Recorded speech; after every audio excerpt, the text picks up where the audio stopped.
la la, sing a happy song. La la la la la la, Smurf the whole day long.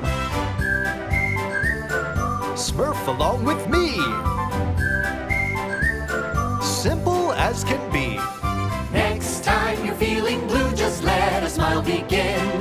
Happy things will come to you. So smurf yourself a grin. Ooh, I hate Smurfs. I'll get you. I'll get all of you if it's the last thing I ever... Malých šmolkov. Skôr než na tento výlet vyrazíte, vám predstavím tvorcu šmolkov, belgického kresliara komiksov Pierra Culliforda, ktorý si hovoril Pejo. Vďaka nemu a jeho fantázii vznikli malí šmolkovia už v roku 1958. Mimochodom, viete, ako vzniklo slovo šmolko? Jedného dňa, keď Pejo obedoval so svojím priateľom Frankinom, požiadal ho, aby mu podal soľ. Nemohol si však v tej chvíli spomenúť na to správne slovo a tak Pejo povedal: podaj mi šmolka. A potom sa títo dvaja kamaráti po celý zvyšok obeda rozprávali v šmolkovskej reči. Už viac ako 66 rokov šmolkovia zažívajú svoje veľké dobrodružstvá. Začali v kreslených komiksoch, pokračovali seriálom v televízii, ktorý mal viac ako 300 dielov a stali sa aj filmovými hviezdami. A to vôbec nie je zlé, vzhľadom k tomu, že sú to malí škriatkovia vysokí ako 3 jablká. Ale dosť bolo histórie a teraz hurá za dobrodružstvom. Ako viete, šmolkovia žijú pokojne vo svojej dedinke v hubových domčekoch. Žijú v súlade s prírodou, pomáhajú si navzájom, veľmi radi sa smejú a zo všetkého najviac milujú oslavy. Ale bohužiaľ na šmolkov čaká veľké nebezpečenstvo. Zlý čarodejník Gargamel má zákerný plán. Zostrojil strašný stroj, ktorý zašpiní ovzdušie, zatiahne modrú oblohu, znečistí rieky, usuší kvety a stromy v lese a zastaví kolobeh prírody. Šmolkovia vás preto veľmi potrebujú.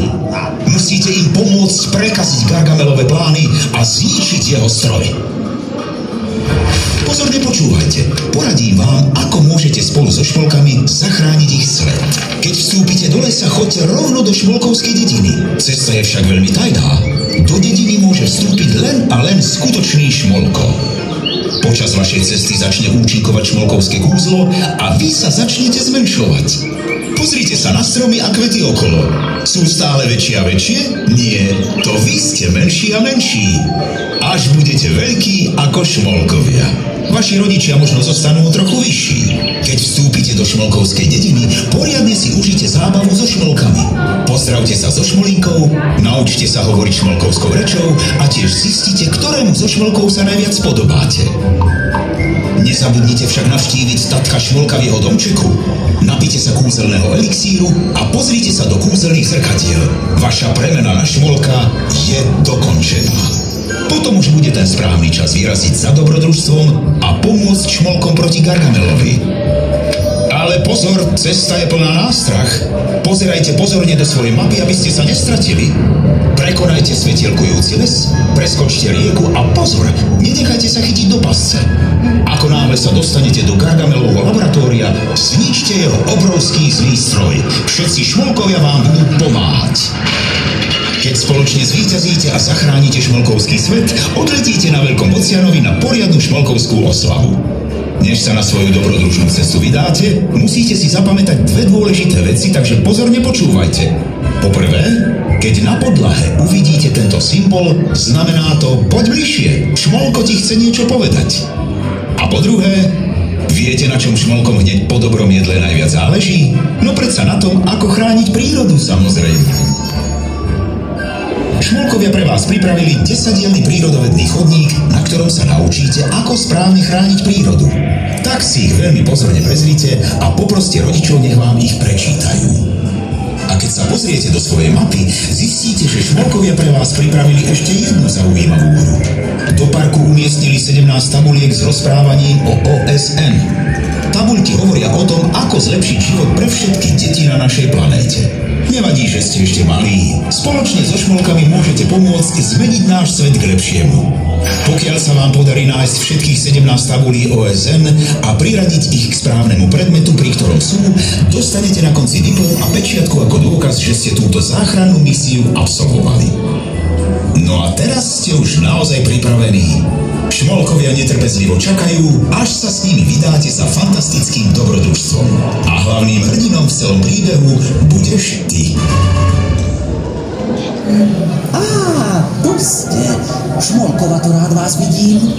Čaká na vás celá dedinka. Takže počúvajte, Šmolko, pozorne, aby ste zistili, ako sa dostať do šmolkovskej dedinky. Najskôr objete tam ten veľký strom, potom sa vydajte doprava pozdĺž veľkého červeného hríbika. Aj, počkajte, myslel som doľava. A potom prejdite pod kvetmi. Už bežte, nie je čas sa len tak šmolkovať.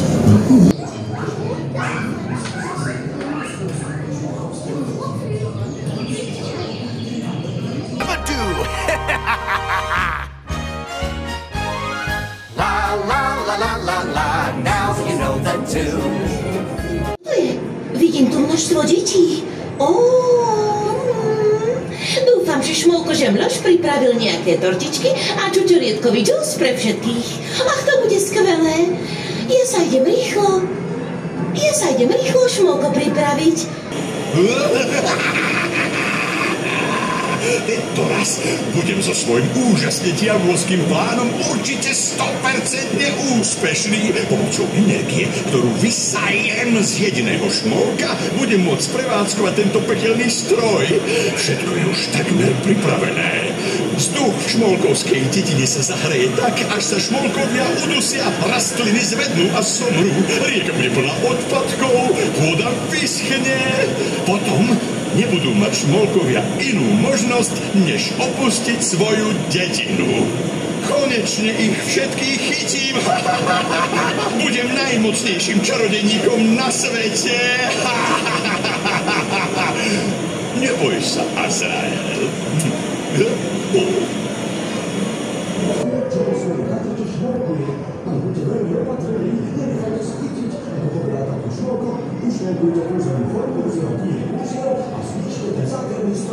Takže teraz, čo sa musí stať, je?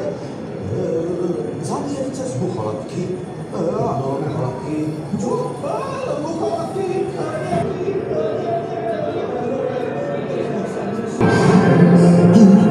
Gargamel vyšmolkoval pekelný stroj, ktorý ohrozuje klímu v našej dedine.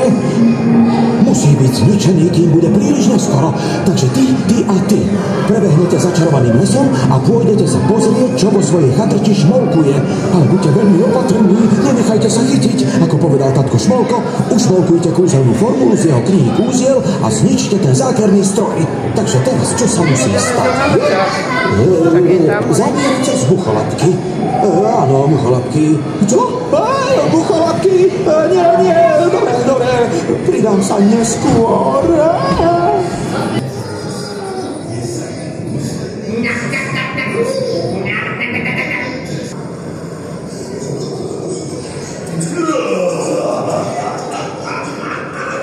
Oh!